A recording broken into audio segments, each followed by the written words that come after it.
नमस्कार दोस्तों, हमारे चैनल में आपका स्वागत है। अगर आप इस चैनल में नए हैं तो कृपया सब्सक्राइब जरूर करें।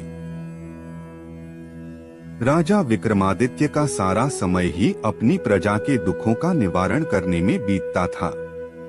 प्रजा की किसी भी समस्या को वे अनदेखा नहीं करते थे। सारी समस्याओं की जानकारी उन्हें रहे, इसलिए वे भेष बदलकर रात में पूरे राज्य में, आज किसी हिस्से में कल किसी और में घूमा करते थे। उनकी इस आदत का पता चोर डाकुओं को भी था, इसलिए अपराध की घटनाएं छिटपुट ही हुआ करती थीं। विक्रम चाहते थे कि अपराध बिल्कुल मिट जाए ताकि लोग निर्भय होकर एक स्थान से दूसरे स्थान की यात्रा करें तथा चैन की नींद सो सकें। ऐसे ही विक्रम एक रात भेष बदलकर राज्य के एक हिस्से में घूम रहे थे कि उन्हें एक बड़े भवन से लटकता एक कमंद नजर आया। इस कमंद के सहारे जरूर कोई चोर ही ऊपर की मंजिल तक गया होगा। यह सोचकर वे कमंद के सहारे ऊपर पहुँचे। उन्होंने अपनी तलवार हाथों में ले ली ताकि सामना होने पर चोर को मौत के घाट उतार सकें। तभी उनके कानों में स्त्री की धीमी आवाज पड़ी तो चोर कोई स्त्री है। यह सोचकर वे उस कमरे की दीवार से सटकर खड़े हो गए जहां से आवाज आ रही थी। कोई स्त्री किसी से बगल वाले कमरे में जाकर किसी का वध करने को कह रही थी। उसका कहना था कि बिना उस आदमी का वध किए हुए किसी अन्य के साथ उसका संबंध रखना असंभव है। तभी एक पुरुष स्वर बोला कि वह लुटेरा अवश्य है, मगर किसी निरपराध व्यक्ति की जान लेना उसके लिए संभव नहीं है। वह स्त्री को अपने साथ किसी सुदूर स्थान जाने के लिए कह रहा था और उसके विश्वास दिलाने की कोशिश कर रहा था कि उसके पास इतना अधिक धन है कि बाकी बची जिंदगी वे दोनों आराम से बसर कर लेंगे। वह स्त्री अंत में उससे दूसरे दिन आने के लिए बोली, क्योंकि उसे धन बटोरने में कम से कम 24 घंटे लग जाते। राजा समझ गए कि पुरुष उस स्त्री का प्रेमी है तथा स्त्री उस सेठ की पत्नी है जिसका यह भवन है। सेठ बगल वाले कमरे में सो रहा है और सेठानी उसके वध के लिए अपने प्रेमी को उकसा रही थी। राजा कमंद पकड़कर नीचे आ गए और उस प्रेमी का इंतजार करने लगे। थोड़ी देर बाद सेठानी का प्रेमी कमंद से नीचे आया तो राजा ने अपनी तलवार उसकी गर्दन पर रख दी तथा उसे बता दिया कि उसके सामने विक्रम खड़े हैं। वह आदमी डर से थर-थर कांपने लगा और प्राण दंड के भय से उसकी घिघी बंध गई।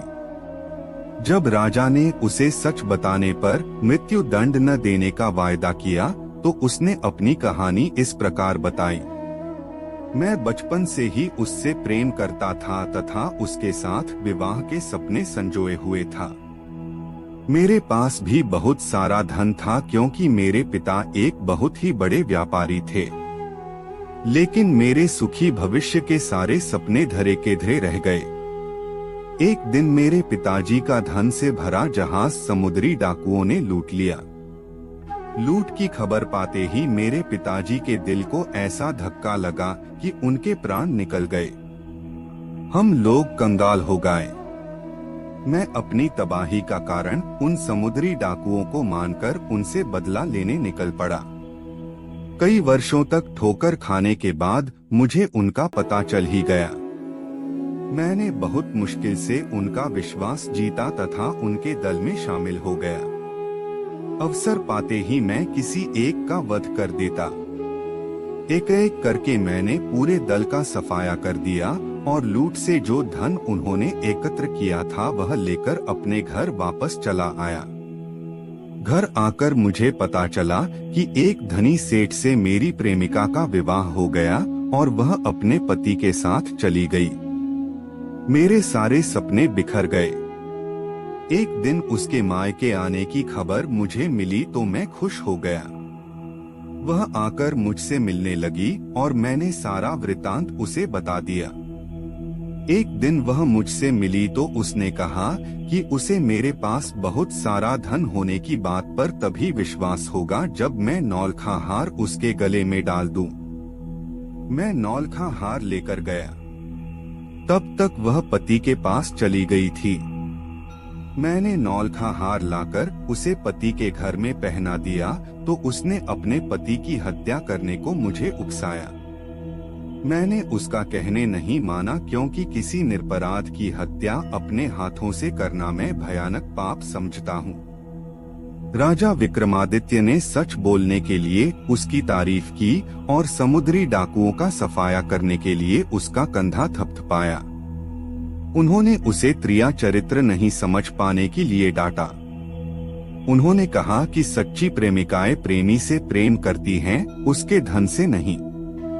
उसकी प्रेमिका ने उसकी प्रतीक्षा नहीं की और संपन्न व्यक्ति से शादी कर ली।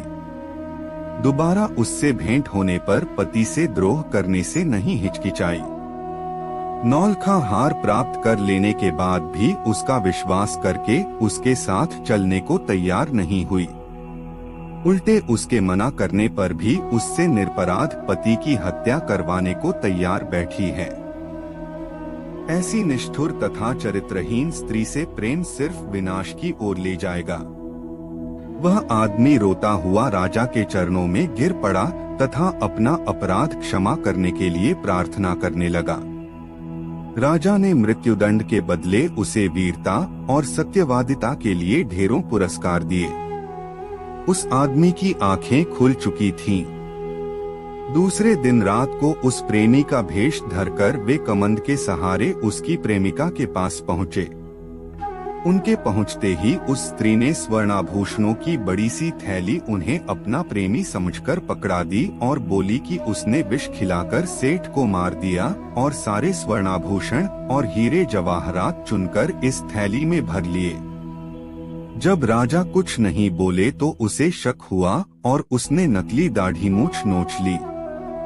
किसी अन्य पुरुष को पाकर चोर चोर चिल्लाने लगी तथा राजा को अपने पति का हत्यारा बताकर विलाप करने लगी। राजा के सिपाही और नगर कोतवाल नीचे छिपे हुए थे। वे दौड़कर आए और राजा के आदेश पर उस हत्यारी चरित्रहीन स्त्री को गिरफ्तार कर लिया गया। उस स्त्री को समझते देर नहीं लगी कि भेष बदलकर आधा हुआ पुरुष खुद विक्रम थे।